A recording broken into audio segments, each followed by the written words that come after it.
Welcome to Daytime Talk After Dark. We have all decided on the night owls. And Jeff, every time I say night owls, meaning you all, Jeff is going to say, Please don't. Please don't. hoo. No. Okay, no. Well, we're going to have a lot to talk about today. We're going to talk about Kamala Harris and Ron DeSantis with FEMA and Hurricane Helene, Hurricane Milton. We're going to talk about Diddy. I have some updates on Diddy. And to your point, Jeff, there's a lot of misinformation out there. It's hard to kind of decipher. Yeah, I sent a text message today. I don't know what's true anymore or what's not. Yep. And I'm sure we're going to learn in time, but this is an official report from what allegations have been reported. Okay. So we're going to go through that. We're also going to talk about the Menendez brothers. Now, I thought when we have our little group chat when we're trying to plan for this, I thought you were talking about Monsters on Netflix. This is a new Menendez brothers. That just came out yesterday. So if you're watching this live, it came out yesterday on Netflix, and it's a documentary where they're talking to them from jail. Whoa. They're not filmed. They didn't get a film, but they have all their audio. Yeah. Oh, you don't get to see them? No, you don't get to see them. But you do see pictures of them and what they look like now and how they've aged. Do they look a lot older? Oh, yeah. How long have they been in there? 30 years. And they're together now. Mm-hmm. They're together now. But if you watch the documentary and stuff, they were separated. But they brought them back together. And I have... Stay tuned because I have some thoughts. Ooh, that's a good tease. So stay tuned for that. And then we're also going to talk about splitting the bill, this debatable thing that we have some tips from Mr. Manners. You remember Mr. Manners. Do you know when we first interviewed Mr. Manners? I saw it's his name, Tom Farley. Good job, Thomas. Thomas Farley. How'd you remember that? Because I'll tell you why. Because when I first interviewed, I'm like, Thomas Farley. I'm like, is that Chris Farley's brother? I'm like, we're interviewing because he's got a couple brothers that are acting still, and I was all excited. And then, sorry, Mr. Manners, you weren't. I was just like, that'd be amazing. I thought it was because his brothers are like in a Curb Your Enthusiasm and like just his little, one brother is still best friends with David Spade. Maybe it is only one brother. Yeah, but anyways, that's that is funny. Yeah, I'm sure there's other Farleys out there. Yeah. Well, one does stand up. The one that's best friends with David Spade? I think so. Yeah. He just does stand up and really, he's not famous. It's no, weird. He does little. There's a couple guys that are like famous adjacent, like their brother, and they do stand up and it doesn't transfer to ticket sales. No shade. It doesn't. People don't know. Yeah, that's like, well, Tony Rock's super talented. Yeah, Love Tony Rock's legit. But do people go see Tony Rock because, and then they find out how talented he is, but because they know he's brothers with Chris Rock or no? Not at this point, because even when I was starting my career, Tony Rock was drawing, and this is 17, 18 years ago, he was drawing on his own name. Yeah, he's so and he funny. doesn't come out and say, I'm He Chris doesn't. Rock's brother. It doesn't. Not at all. Yeah, he's really funny. Yeah. Mark and I used to see him at the Comedy Store He's all great. the time. Good dude. So Jeff was gone last week because you were putting together your new merch for Together Mess. Really dope. Yep. Show the peeps. Yes, I don't know if you can see, but this is just samples that we printed out. So we got obviously our logo done. We did a lot we're doing hats, hoodies, tumblers. So we got all that, like our logo situated. Now we're just working on the pricing and popping up our website. So it should be coming soon. And these are just some stuff I printed out. Oh my They look gosh. great. Yeah. Yay. And Erica's still in school. Erica looks like she just got back from London. She does. Doesn't she? Her peacoat. I am still in school. I am in my flannel, I guess. I'm feeling very fall right now. Is this a flannel? That's not What is flannel. it? That is not. That's a is rich like- girl's flannel. Yeah, that's like some kind of animal we can't Still pronounce. a flannel, right? I thought it was like a not flannel. flannel No dress. flannel. No? Not That's at a all. coat. Stop trying to be It's one a of the coat? people. Yeah, you're not one of the people, Erica. Yeah, it's not a flannel. It was. I am one of the people. I am a student of the people. Yes. But yeah, in school, third week, looking forward to graduation. But it's a really great program. Like I'm learning so much in real time that I'm applying to my business. Good. So that's great. Fingers crossed. Do you that I understand what a close my different deals. experience you're having because you can do it online and you don't have to go? Can you imagine like being next to like 17-year-olds Oh my in gosh. college? Well, yeah, but You this is look like crazy. This is a but this specific Yeah, it's a program. very specific Yeah. program, and everyone in the program is a business owner. So, I mean, I think it was like $30 million in the room of business when for orientation. So it's like it's legit. Wow. Yeah. And Albert, I get to see Al from time to time because I'll like walk by his house. I tell you, I always peek for you.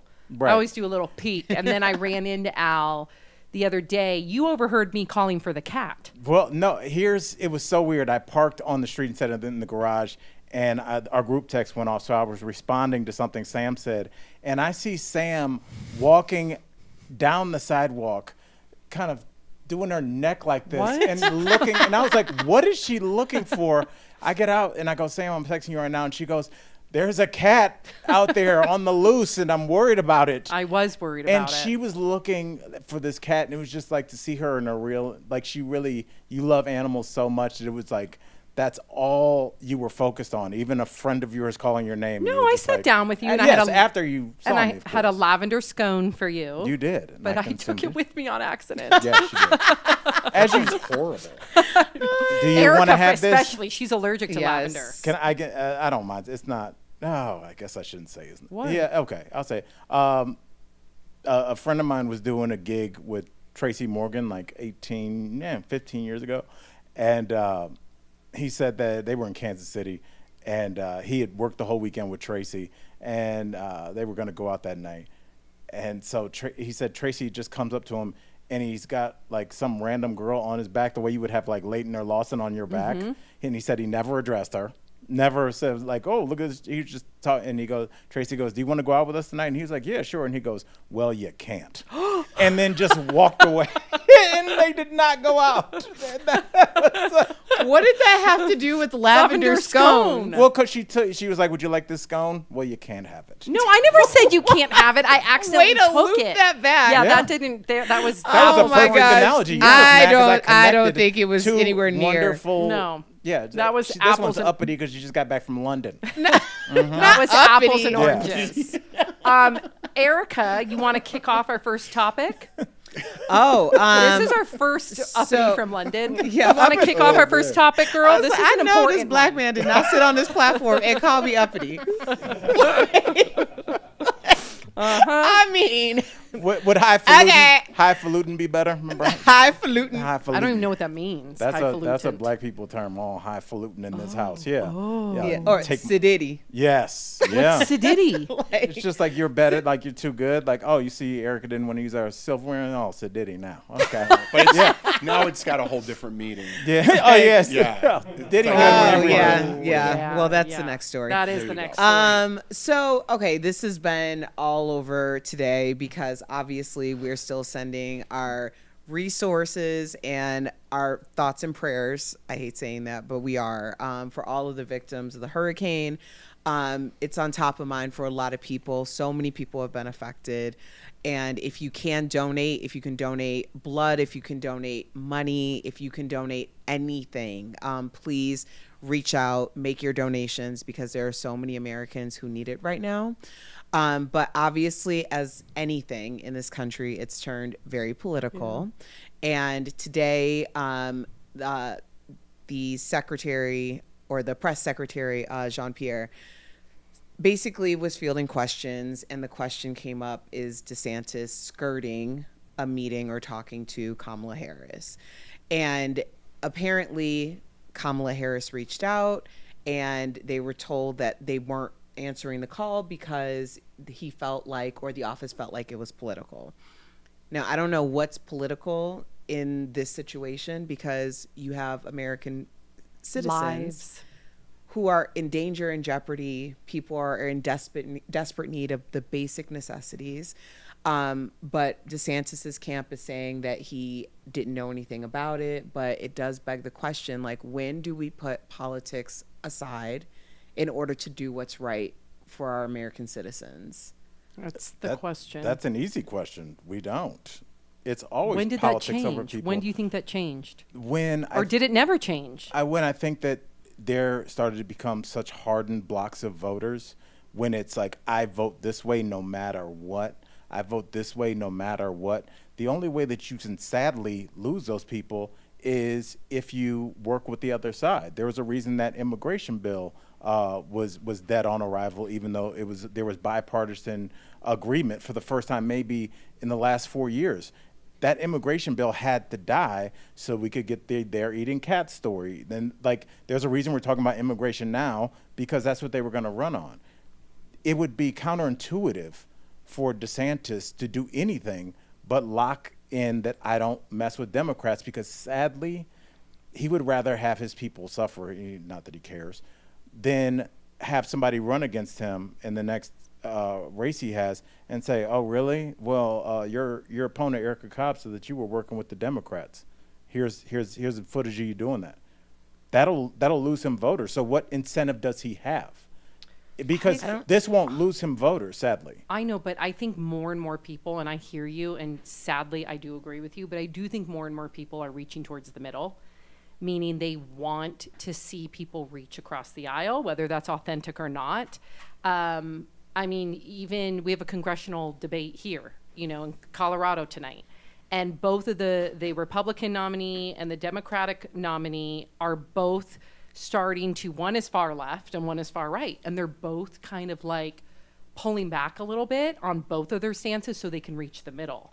And I would think that if Ron DeSantis wants to, one, do the right thing, but two, be there for his constituents and reach the middle, that he would take the call from Kamala Harris and figure out what he can do to ensure safety within his state. Yeah, I don't know what to believe anymore. Like, now that we're not on the show, I don't really follow a lot of things. I mean, I know what's going on with the hurricanes and, the Appalachia area. Like, there's a lot of stories coming out of that area that they needed help and they wouldn't send in the National Guard. That's through just Jordan's contacts because she's from the East Coast. Right. So what's the deal with that? Why isn't the military stepping in? Because they said they're low on funds. I don't know what's true anymore. Why wouldn't they go help those people? And now in Florida, I get the hate and the spite and like, I don't care what it is, you are not helping me with this. But when there's people's life on the line, Americans, and your job is to protect your state or your city or whatever it may be, you got to answer that call. Now, what's true? Did she call? Was there an offer on the table? Or are people just putting it out for their podcasts and things like that? So I don't even know what's true anymore, because it seems insane to me with this level of hurricane that's coming in and devastation that it could cause, that you don't want to take that call or don't want to help your people to spite your face, so to speak. DeSantis, did this with Biden with a hurricane when we were still on the air 3 or 4 years ago. Hurricane Ian? I'm not sure the name, but it was an issue where he finally caved and took the FEMA help.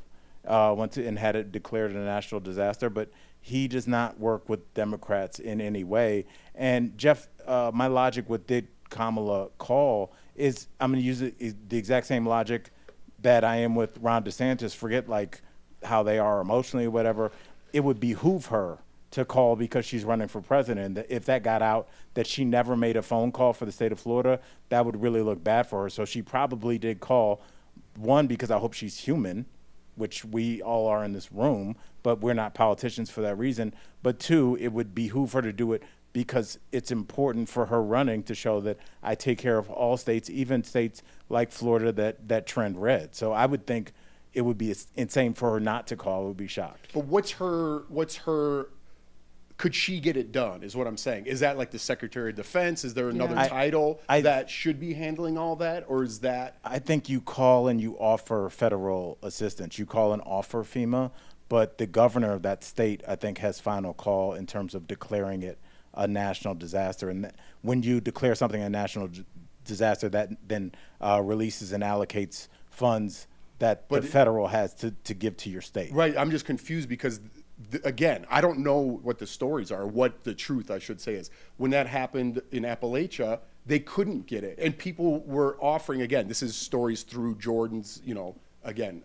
And well, she's from there. I know, so she has contacts and she knows people with money over there. And they were willing to spend their own money on planes and supplies to get people out of there, and the government wouldn't let them in there. Jeez. So now they're spinning it and saying, well, we have funds for Florida, but they're not taking it. So what's the true story? There's one where there's no money coming in, and now there's one where they're rejecting money. So I don't even know what's true anymore. Right. Yeah, I just would hope that, at the end of the day, when you take an oath to protect your people, your constituents, that any sort of label goes to the wayside.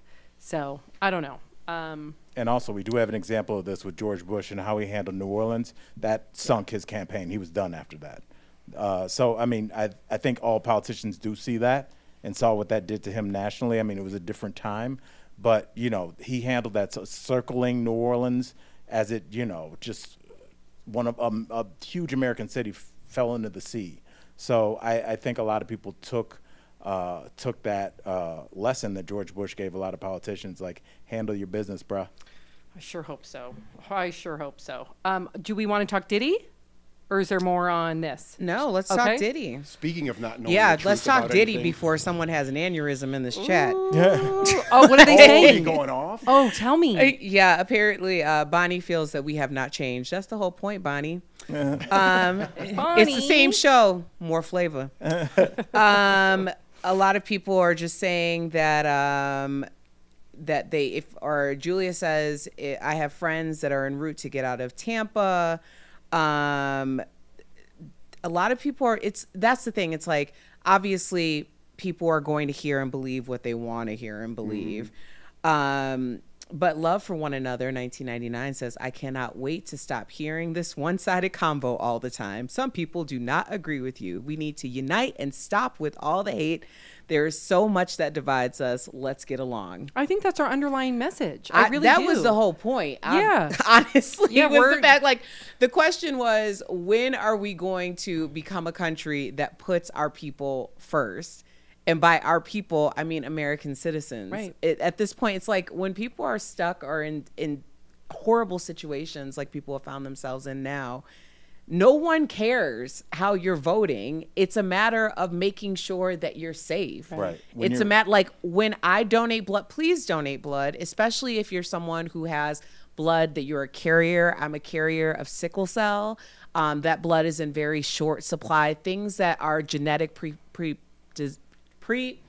Disposed. genetically predisposed, yes. Especially if you're in a category like that, please donate. And quite frankly, if my blood goes to someone who doesn't vote the same way that I do, I'm okay with that. That's the difference, though. We're going to end on this. That's the difference, is when disasters happen, you see neighbors, they don't care if you voted red or blue. You see neighbors helping put up sandbags. Here's water. Do you need to stay in our house? It's the politicians that fail us. So the people unite time and time again. We've seen that over and over again and throughout history.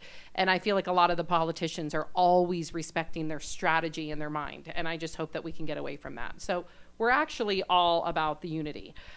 So with Diddy, though, we're going to start. I just want to first refresh our viewers. If you're not aware, Diddy is in jail.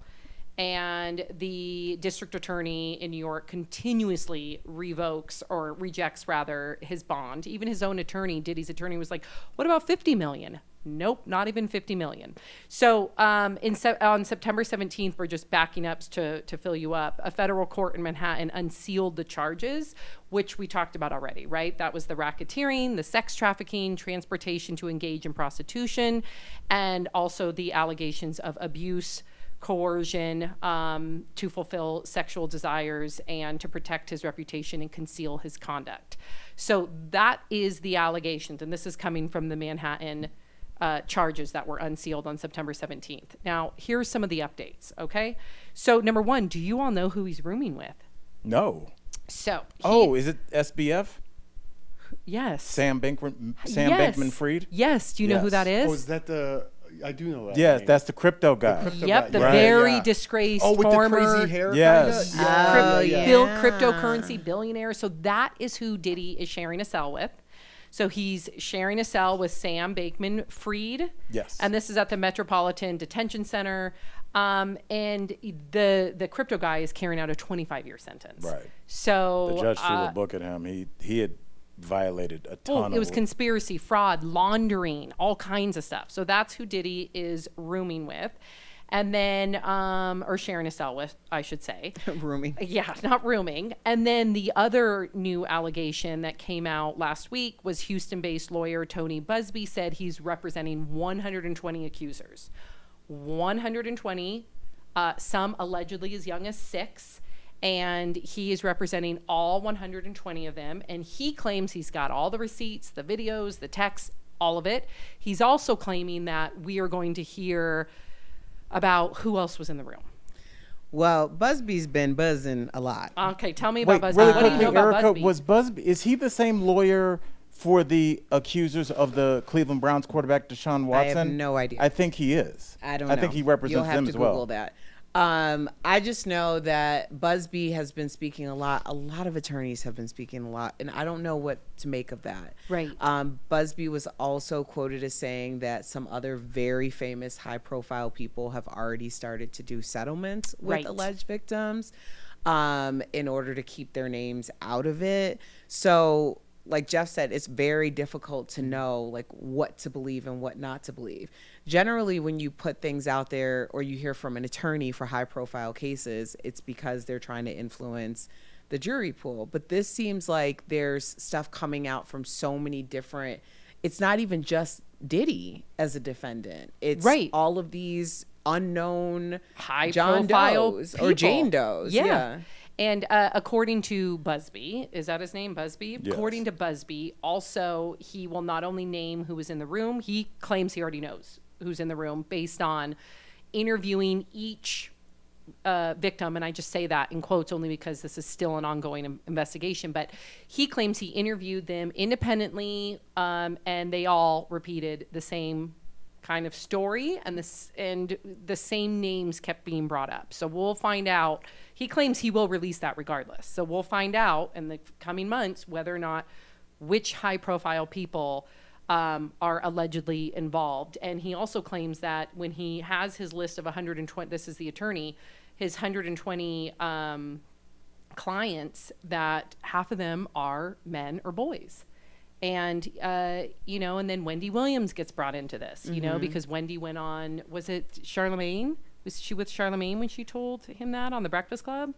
Like years ago? Yeah, remember? Oh, yeah. So she said that she got fired, but now it's resurfaced all over again, that she got fired from whatever station she was on because she walked in on, again, this is all alleged to Wendy Williams' perspective, that she alleged that, Diddy was intimate with men, and that he found out and demanded that she would be fired from that station. That's coming from Wendy Williams, which is now all resurfaced all over again. Right. And now another update is Diddy's mom. So Diddy's mom got involved to, back up her son, so to speak. And her name is Janice Small-Combs.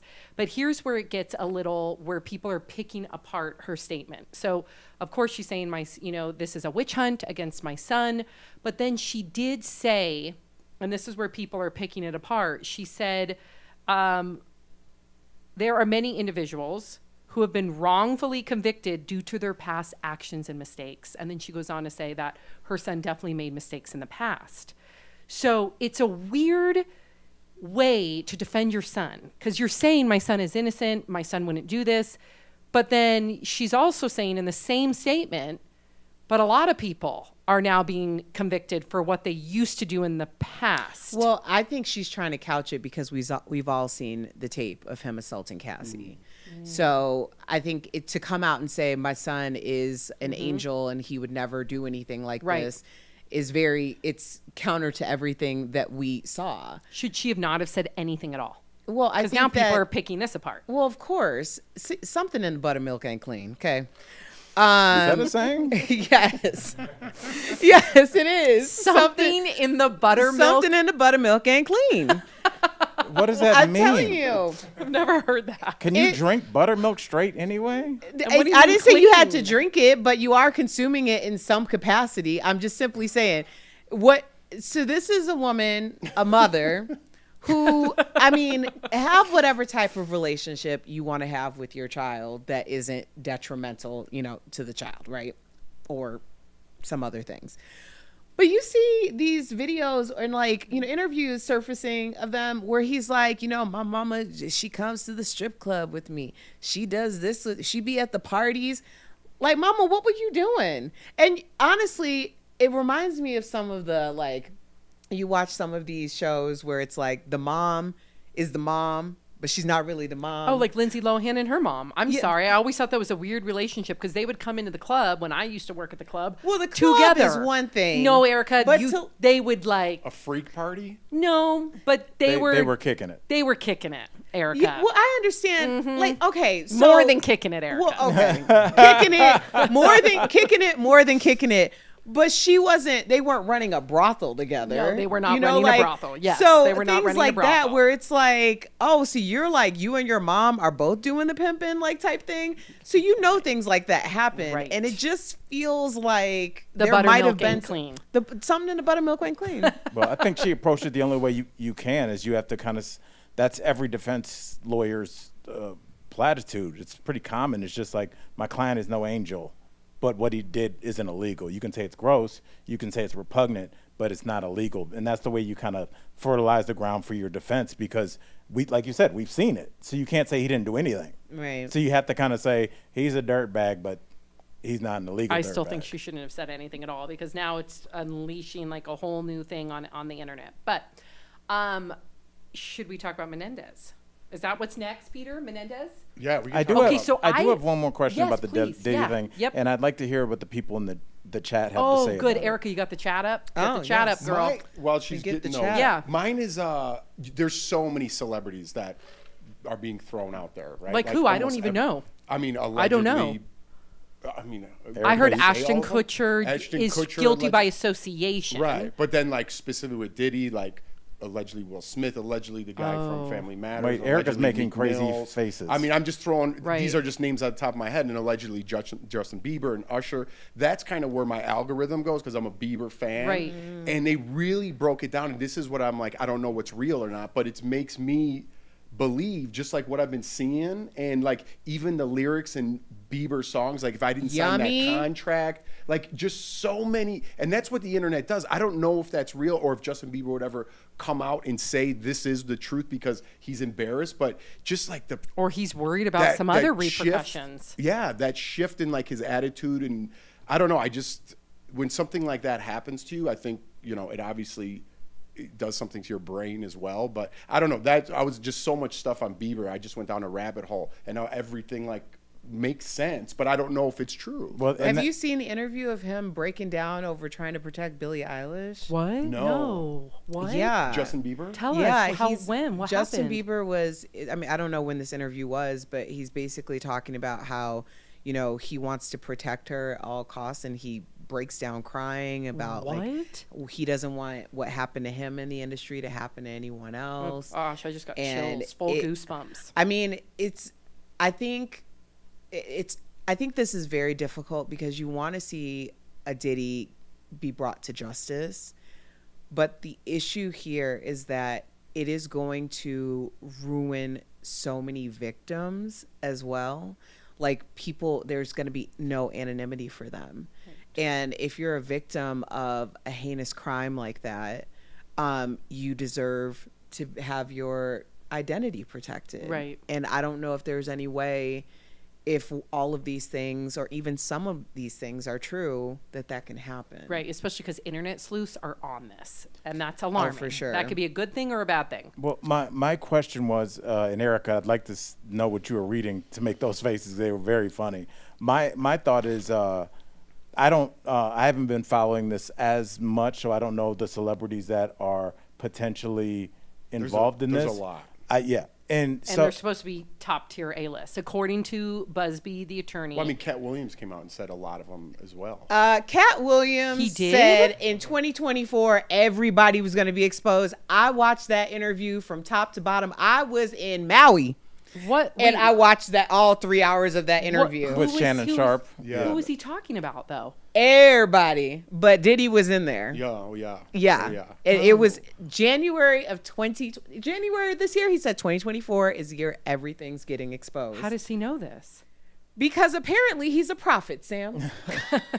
Which makes the water a little murky Right. with things that he says. But I do believe, I mean, he says it, and if they, even that, like if you go down the rabbit hole, he says it way back in his first stand-up special. And he's like, I'm telling you, I'm not one of these people. I'm just getting there, but now I'm at these parties. And he's like, Right. talks about what he sees. And that was his first stand-up special. And then he sticks to that. But he is a little out there with the prophecies and things like that. So I just know, I mean, well, 2024 was the year of the reckoning. Everything was supposed to be turned upside down, clearly.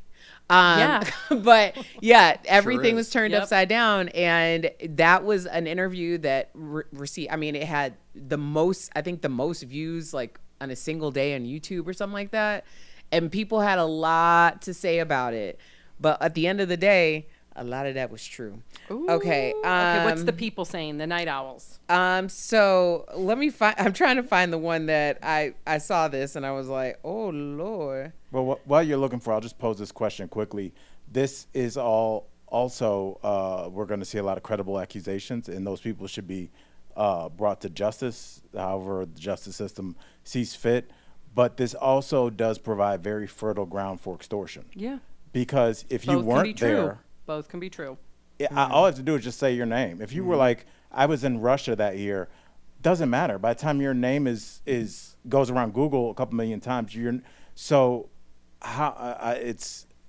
that is something to consider. You know, that maybe you were at this party, but you didn't know that you just thought they were party goers, or you thought this was a freaky That's party, what Well, but Ashton you Kutcher wouldn't was have thought saying. that they were lots of being people, flown in. Lots of people were Went at the to his parties, parties, yeah. but also a lot of people too, even people who have been very critical of Diddy and this entire situation have said that the white party was different than the freak off parties or Okay. a certain part of it. So it's not like every single person who ever went was taking part in what Right. we're talking about now. So Miss Blue said, Mama wears the white finger polish that he makes them wear at the freak off parties. And that's what I was reacting to because what? What? Girl. what does that mean? What? Does that So- mean something? Yes. What does that mean? What- So Break it apparently Diddy was very critical or very specific about what type of nail polish people should wear.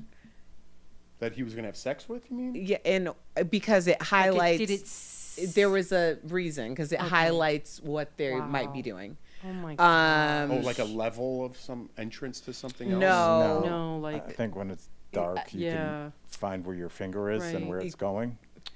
Are you serious? Is Yeah, I that- think Yeah, so. I think Well, so. just what they're doing with their hands. See, man, it's on another I level. know. Right. It's Yeah. it's Epstein. Like it's right there. Well, I We're- hope we get some information rather Well- than Epstein, Well, you know? the attorney is guaranteeing he's going to release those names. Yeah, well, he we're has waiting them. on the JFK. Marcy says Files for a while, Erica too. Diddy goes to court Thursday morning. Yes, I mean this is not going away anytime soon. It's just gonna. We'll but have to this keep is everybody again updated. like that's why justice delayed creates such havoc because it creates more victims.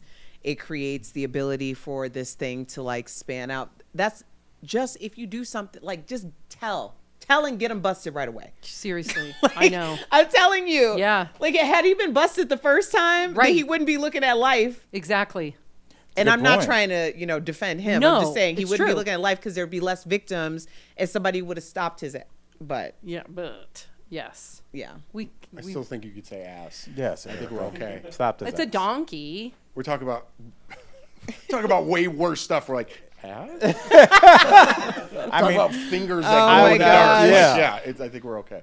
All right, Jeffrey, it's all you. Jeff Oh. wanted to talk. So I thought when Jeff wanted to talk Menendez Brothers, I thought it was Monsters, which is the series that I saw, which was on Netflix, produced by Ryan Murphy. This is the brand new documentary that dropped last night. Right, and they bring family members in. They bring family members in, other people that were there. So they're, it's 30 years later, but they're still telling their testimony. And then they have the tapes from Eric and Lyle from jail, like over Whoa. 200 hours, whatever it is. It's in the Did documentary. it change your mind? No, From, so here- How is it different from Monsters? So, well, both here. This is where people are going to get very worked up, but everything we talked about is a little controversial. I see both sides because if that happened to me or something that we were talking about, like the abuse, I don't know if I'd be able to take it. And I don't know. I think murder would be I can't put myself in anyone's shoes. But if what the brothers are saying is true, and the abuse and torment they went through, and the father was still having sex with them up until the week it happened, I do see their side. How they handled it and spending the money and stuff, they didn't talk about that. They're like, we were covering up such guilt and shame for what we did. I mean, they put a gun, to be graphic, right next to their heads. And I mean, it was the scene was horrifying. But if I don't know why I thought of my kids, and I'm like, if I found out somebody did that to my kids, let alone my own father, how that would totally flip your world upside down, I would give up my life to take theirs, because I don't believe in the justice system. I would do that, but would I get? This is the question that comes in to play now, and I don't condone what they do. I'm just shocked, because this is such a 180 from anything you have ever said before. Because you know why? I was watching with my wife these last couple days, and I just put my sons, like, if that happened to my sons, not one of them, but then both of them, and then they start doing that to each other because of that abuse. That's what happened allegedly to them. If all that's true, I do see their side. And would they get manslaughter in today's world? Yeah. Because the new TikTok is coming out now saying they should be set free. Which I'm like, you can't, because they murdered their parents in such a gruesome way. But then I'm like, think about my sons, and I'm like, I would probably murder someone the exact same way if they did that to my son. So the difference between murder, what they got, murder one, and manslaughter, they would be out of prison right now. Oh. Right. Because they served their time. They've been in there a while. They've been in there for 30 30 years. Yeah. So they're trying to get the case reopened to get a manslaughter charge. For time served. And then they would go free because they would be on a manslaughter charge. But murder is life in prison. So I could hear the other side if people are writing in. I totally get your side. There is no answer. There's another way to handle it. Well, you were the other side. I know. Right. I know. Like, for the past 7 years, you've been the other side. Two young boys who were like right there. And when your kids are like sleeping, you know, in their underwear, so innocent, just like, I know. and it made me like infuriated. I'm like, I wouldn't have the justice system. Right. I would murder that person and spend the rest of my life in jail, and hopefully I get a temporary insanity or manslaughter and be out at some time. Why can't they? But I just don't. If all that's true, Well, and the other side is saying none of that happened. Well, if all that is true, Right. because for some reason I tend to believe them. Okay, I haven't seen the documentary, but I've seen other documentaries. If you rewatch just them explaining in court their reaction, are they crying or their reaction is so visceral that not Leonardo DiCaprio, whoever your favorite actor is, couldn't pull that off. It was the first time they were getting off their chest. He apologized to his brother for raping him because that's what he knew. And the other brother couldn't even talk because that was the trauma and pain they went through. I don't know what made me do it was my sons having to go through that, and I would murder somebody too. But why none of us are attorneys here, clearly, but why couldn't they use self-defense? I see it crystal clear. Here, I think, okay, so we've talked about this before, but I just want to get people who are watching right now kind of up to speed, because you have to remember that Menendez was on the heels of O.J. Simpson and the LA District Attorney's Office. The second trial. So the first one was a hung jury. Right. So they thought they were going to get off because they're like, people understand our story. Then it goes on to O.J., which somehow they cross paths in jail. Oh, too. yeah. Yes. But the O.J. trial had a lot to do with their second trial. So because of the O.J. trial, and I mean, let's just face it, like, the LA district attorney had a lot of egg on their face. People were fired. People were, shamed. Like, all sorts of things were happening. And so basically the word on the street was that they were not going to they were going to do everything possible in order to make sure that the Menendez brothers did not get off like OJ got off, including suppressing evidence that was allowed in the first trial. Wow. So the second trial didn't make any mention to the sodomy. Which is, I don't understand how that's legal. Yeah. So, because that gives motive of self-defense. And so because of the climate at the time, it's just important for people to understand that that's how this ball started to roll. And it was a long time. I mean, think about how many people have to step down, or the culture of any office how long that takes to change. So I know Kim Kardashian has been very vocal about it, Rosie which is O'Donnell, both very incestuous connection, because obviously she came to fame because of the O.J. Simpson trial. So yeah, I've always thought, especially after watching Boys Betrayed, which was Menendez Menudo, and I just still need to the watch that. independent accounts from the boys, who are obviously men now, about who this man was, their father, and all the things. I mean, everyone's independent accounts are so consistent. And how do you explain that?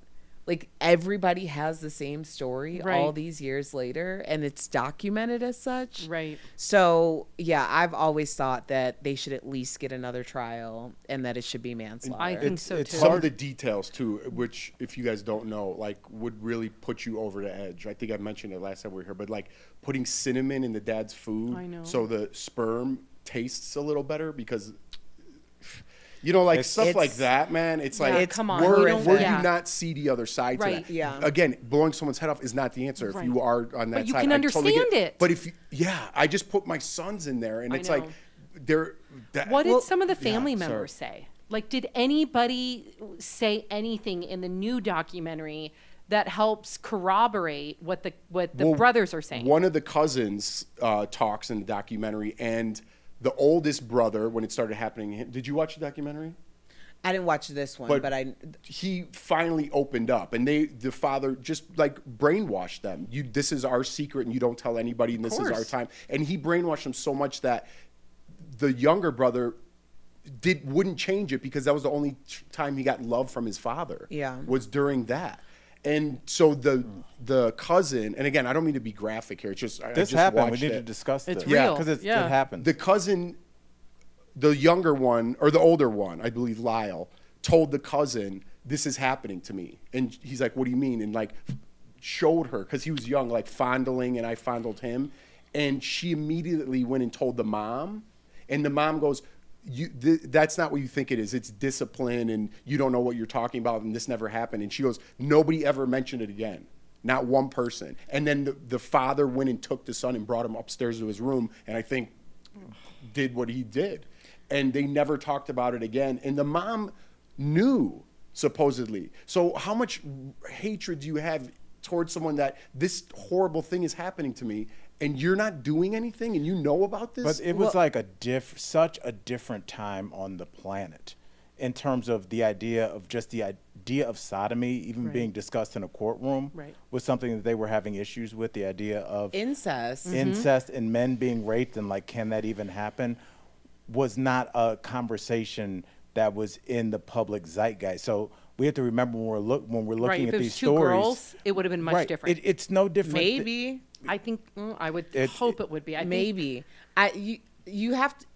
So there's so much historical context that needs to be considered, just like what the climate was with the LA district attorney. The climate for child welfare was not set up in a way that was meant for advocacy for the child. Jeez. Even to this day, at all costs, we would not at all costs. The objective is reunification, because the stats and the studies and everyone will always say, it's better for a child to be with their parents. Meaning that a lot of people, because it was just, let's just face it, uncomfortable to people. It was disturbing to people. And it was something that was like behind closed doors. No one was comfortable with that conversation. But the truth is, in so many, there are, I think, 1.2 million kids who are in the system right now. And most of them do not. In the United States. In the United States. And most of them do not have any advocacy.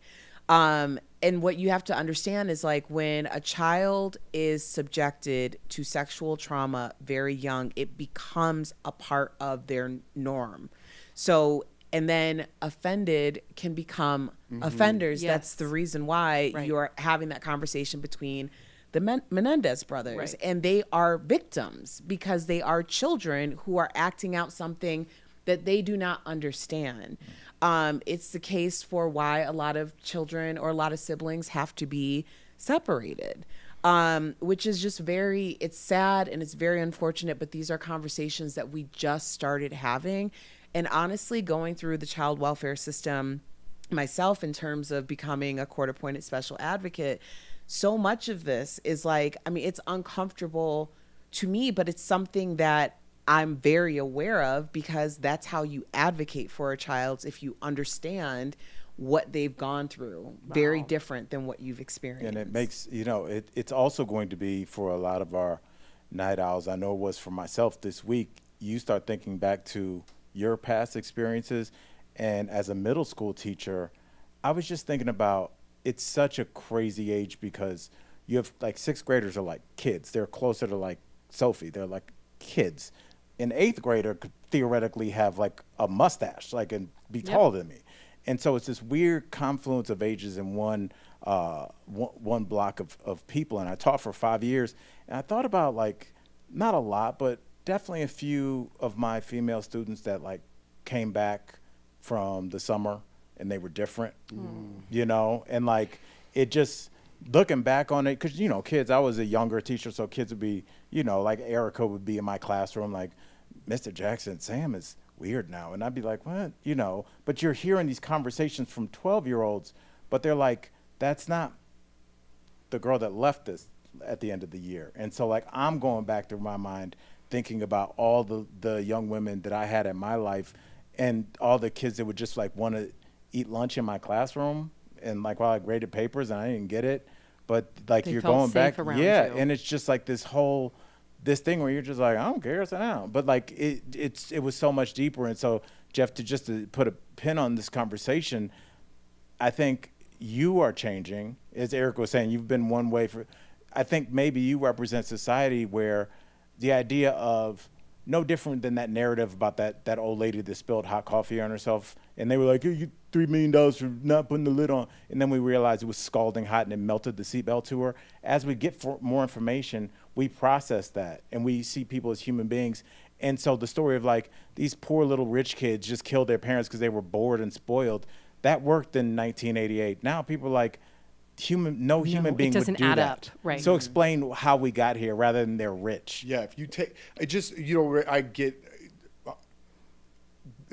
if people are writing like, you can't defend someone that did something like that to their parents. But if you were watching when my 2 little boys are asleep, like I said, in their underwear, that's the exact same age they were, and realizing someone could do that, let alone their father, I don't know. It changes my perspective, and it makes me sick and angry that goes on. That people have to endure that in their life. And Erica can speak to this more than me, but just I constantly am looking at parenting experts on websites on how do I prepare my child to have full agency of her body, meaning she can tell the difference between a safe adult and a non-safe adult, because stranger danger we don't use anymore, because unfortunately it's not the strangers that are doing statistically most of the molestation. I didn't think about it's that. the uncles, it's the neighbor, it's mom's friend, it's dad, it's grandpa. So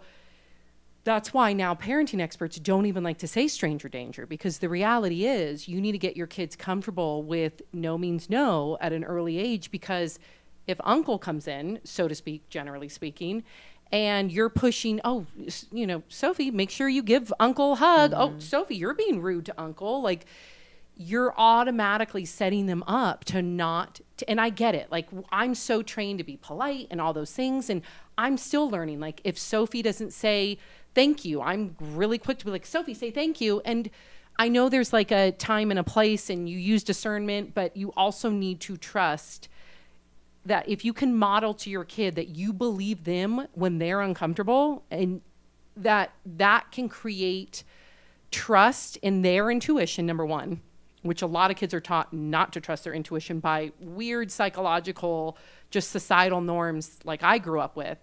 And then number two, if the child feels comfortable with mom or dad not constantly saying appease this person, they will come to you if they feel like there is an unsafe adult. Right. And those are things I'm learning, because it's so ingrained to just be a people pleaser, at least for me. Mm-hmm. And I don't want that to filtrate into Sophie not trusting her intuition or Miles not trusting his intuition. Right. And so the best way, they say, to protect your child is to let them be them. And if they're uncomfortable, you support that. I mean, I'm not saying in every single situation, because we know kids can be. I mean, you have to use discernment. Yeah, exactly. But, those are things to think of, you don't. Well, and also to know, like, indicators. If your child has a friend who's just doing the twist to the hair to the point where they're pulling it out of their scalp, those are indicators. Like, people, and I'm not saying like twirling the hair. I'm saying like, those are indications of abuse, and those are ways that young kids will deal with things like self-soothe. Pulling their hair out at the root. So things like that, where you can be, as a parent who might see one of your children's friends, right, to be able to say something or at least question what's happening there, because you're right, like, so much of the stuff is happening in the home. And when you're talking about what mother would do this, you would be surprised. Right. A lot of it, I mean, you're thinking back to Kitty, is that her name? Kitty Menendez. Yeah. A lot of it sometimes has to do with finances and stability, the idea of not being able to have any, or have no place to go, and therefore you're just in compliance with everything that's happening. You see things like that, right, where the mother is aiding and abetting the predator, just turning a blind eye. So, or there's that real weird competition thing, right? Wasn't Kitty felt that her sons, at least one of them, the younger one, was in a way like stealing the time from her? Like, there's a whole weird thing too, where she, with the father, and you will hear about that with moms and their daughters. There's this weird competition. I think that goes back to what we were kind of joking when we were talking about it, but you were talking about mothers and daughters hanging out at the club. There's one thing, like, Erica gets some good news, your mom's in town. Of course. You and Dr. Cobb are kicking it that night, but it's not 2 a.m. and you guys are back in the champagne room. That's a different level. And I've seen that when I used to go out to bars. I would see like mothers and daughters where people would be like throwing money on the bar to get them to make out. And like to even get things to go there. What? Yeah. Oh yeah. Yes. Yeah. It is not healthy, and there's more of that than you realize. It's a lot of unhealthy relationships out there. So just like go with your eyes. Protect your kids, man. Yeah. You've always said no sleepovers to me. No sleep. Yeah, you can, and no it's sad. Sleepovers. That's where we've been. Yeah. But and that's why y'all had 2. Yeah. Mm-hmm. Y'all create y'all own sleepover. Mm-hmm. That's a real thing. Yeah, or they can come to my house. But all hosts totally of sleepovers. Understandable. So we have 9 minutes? Yes. Can we talk about something fun? Okay, we're going to end with a fun thing. So Mr. Manners, you guys remember Mr. Manners? We love him. He used to come on DB all the time. No relation to Chris Farley. No relation. Thomas Farley and Chris Farley are not related. Maybe distant cousins. I don't know. Let's not go down there. But so Mr. Manners will come on 9 News here and there, and he brought up a really good topic the other day about checks at the end of the night, and how I think as we get older, this may have changed, but I'm sure you can all remember that time where you're sitting around a table, 6 people, everyone's ordering, maybe you're broke at the time and you just have like a salad, and then all of a sudden they're like, okay, $75 a person. How do you handle that? Do you eat it? Do you speak up? Do you not go out? Like, what do you do? Do you know how many times that's happened to me? Everybody. Where, like, especially coming up in comedy. I remember, this is so random, but as you were talking, I remember one time I had a buddy of mine that was already a professional in his business, so he had money. And we went after a show, and this guy was at my comedy show. He's like, come to my club. I'll take care of you. And so me and my boy are up in the VIP, and eventually this guy left and didn't tell anybody. So the bill came, and it was like probably not even that bad. It's probably like 300 or something, still 400. And I didn't have anything until the club paid me. And so I fake went like I was going to the ATM. And I came back and I was like, yeah, the ATM's not working. And he goes, you are lying. What? He goes, what, let me guess, the number 7 wasn't working. And it was just because he saw right through me and he ended up paying for it. But I felt bad because I was like, I wanted to show him a good time. I was like, this guy said, the guy was like, loved your show, come to my club. It was around the corner, drinks, everything on me. And then he just left. And I don't think it was a hustle necessarily. Never know. You know, it would be a weird hustle to target one guy. Maybe if he was doing it to everybody walk by. But he clearly sat at my show. And I think he was just trying to be like, hey, I'm a big shot too. Yeah. And I think he left. And then it was just me and a bill that I could not pay. Yeah, I could not pay it. So what do you do though if you're out with like a group Fake of friends? go to the ATM. I just told everybody. No, like if you're sitting at a table with a group of friends. It's a lot. I don't go out because of that. Like seriously, like in a group setting. If you set the expectation and said, I'm going to have one drink, guys, but I want to come see you? Well, here's the thing. If I'm like, I don't want to pay, like something like that, I'll be like, I'll meet you guys after dinner and I'll just get my own drinks. Because it goes both ways. I don't want to go out with somebody who has a lot of money because I don't want them to think that they're taking care of me. You know, so I'm not here for your free dinner. I'll pay my own way. But if I'm there and I'm hanging out and everybody orders and I didn't order anything and someone's like, hey, we're all splitting this. What would you say? Most of the time I just split it, right? But then I'm like, this is why I don't want to go out. Right. Yeah. You know, but if say us 4 are going out, we're all going to get a steak dinner, whatever you eat. Like we're all going to go. I'm prepared to split that. Right, I'm prepared to just everyone get whatever they want, and we'll all split it. Nobody get crazy or whatever. Right, but that's family. But a lot of times it's not. Sometimes if it's extended it's like company. somebody. So if I am invited to someone's birthday party and it's a birthday dinner and like there's 10 people, I know the person whose birthday it is and maybe one other person, then I always bring cash.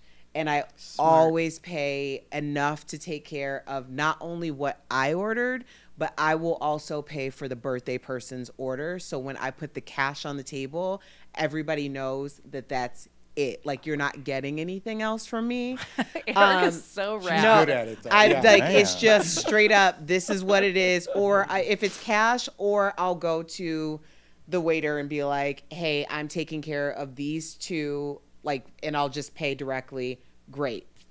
Okay. If I pick the place and I really want to go to this place and it's like a mixed situation where some people are like, yeah, I go to this place every Friday, and some people are like, I go to this place once a year, right. Type thing. Yep. And I really want to go to this place, I will take care of the bill. Wow. But only if I know the people, not if it's like a random big old group of randos. Because the thing is, like, people will say things like, oh, well, you're buying friends or whatever. I'm not buying friends. I'm trying to get rid of some people, okay? Like, to be totally honest about it.